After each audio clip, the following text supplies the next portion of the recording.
नमस्कार विद्यार्थी मित्रांनो, जोशना पवार या यूट्यूब चॅनलमध्ये आपल्या सर्वांचे मनापासून स्वागत आहे। आज आपण इयत्ता 9वीच्या वर्गाची जलसुरक्षा या विषयाची मार्गदर्शन व नोंदवही अभ्यासणार आहोत।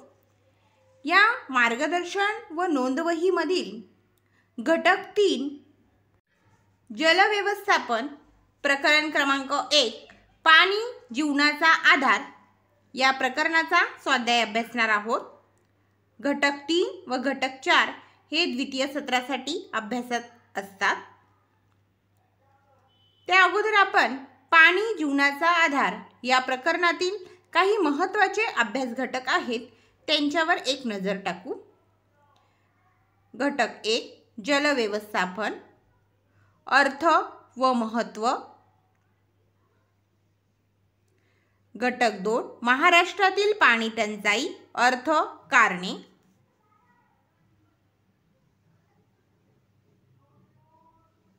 घटक 1 जल व्यवस्थापन,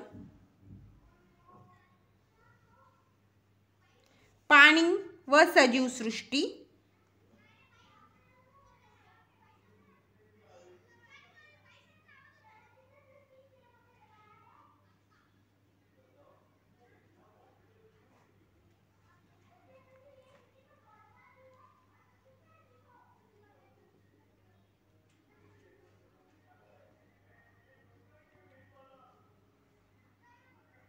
घटक 2 महाराष्ट्रातील पाणी टंचाई, महाराष्ट्रातील पाणी टंचाईची कारणे।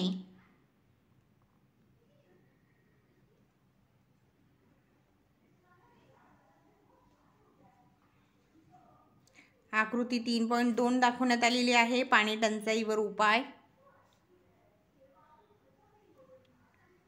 घटक 2 दुष्काळ मानव निर्मित की नैसर्गिक।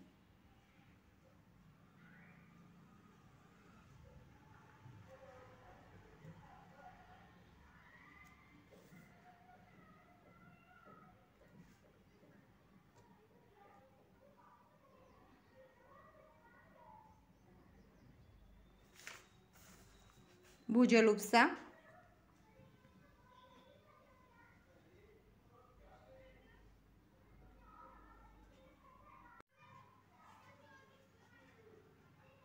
चौथा पॉइंट नदी दुरवस्था।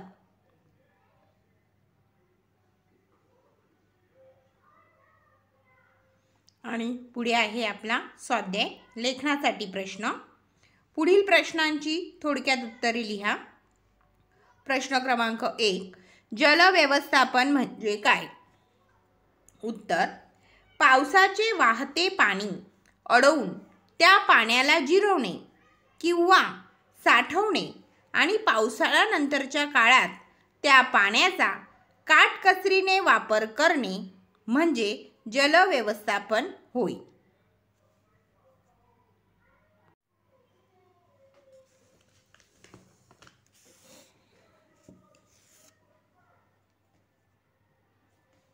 दुसरा प्रश्न पाणी आणि सजीव सृष्टी यांचा संबंध स्पष्ट करा। उत्तर पृथ्वीवरील बहुविध रत्नांपैकी पाणी ही महत्त्वाची नैसर्गिक साधनसंपत्ती आहे। या पृथ्वी तलावरील सर्व जीवांची निर्मिती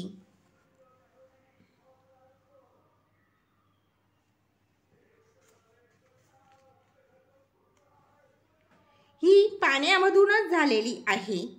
वनस्पती व प्राणी यांचा विकास हा पाणी जेथे उपलब्ध असते तेथे म्हणजे नदी व जलाशयाच्या ठिकाणी दिसून येतो। प्राचीन काळात मेसोपोटेमिया, इजिप्त, हडप्पा अशा ज्या संस्कृतीचा उदय व विकास झाला तो नद्यांच्या किनारीच झाला असे इतिहास सांगतो।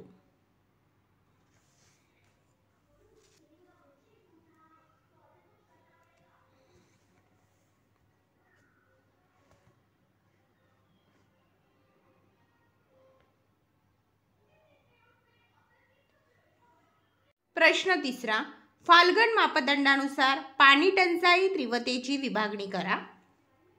फाल्गुन मापदंडानुसार दरवर्षी दरडोई 1700 घनमीटरपेक्षा जास्त पाणी जर उपलब्ध असेल तरच तो प्रदेश पाण्याच्या बाबतीत सुस्थितीत मानला जातो।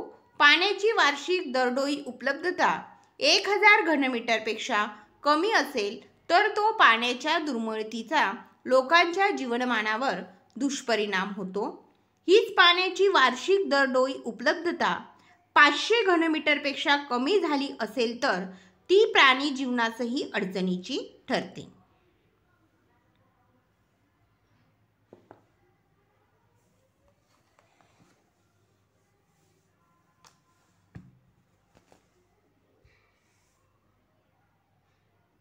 चौथा प्रश्न, भूजल साठा संपण्याची कारणे कोणती?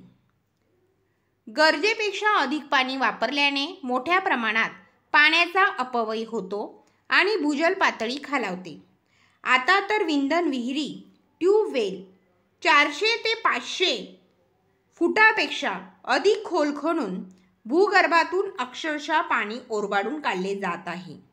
आपल्या देशात सिंचनासाठी 65% आणि घरगुती उपयोगाकरता 0.3% पाणी हे भूगर्भातून उपसा केले जाते। सिंचनाकरिता अशा बेसुमार पाण्याच्या उपशामुळे भूगर्भातील पाण्याचा साठा झपाट्याने कमी होत आहे।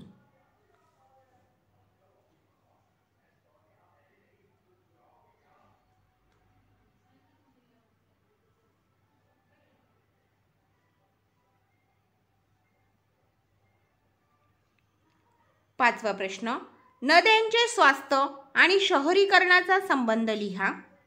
उत्तर, प्रत्येक देशातील नद्यांना अनन्यसाधारण महत्त्व आहे। अनेक शहरे, औद्योगिक प्रकल्प, कारखाने हे मोठ्या नद्यांच्या काठावर वसलेले आहे।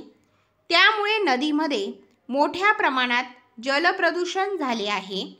कारखान्यातील सांडपाणी व कचरा यामुळे नद्यांचे स्वास्थ्य बिघडले आहे। नद्यांचे झरे बुजून बंद पडले आहेत। अतिरेकी भूजल उपशामुळे नदीचे वाहने थांबले आहे।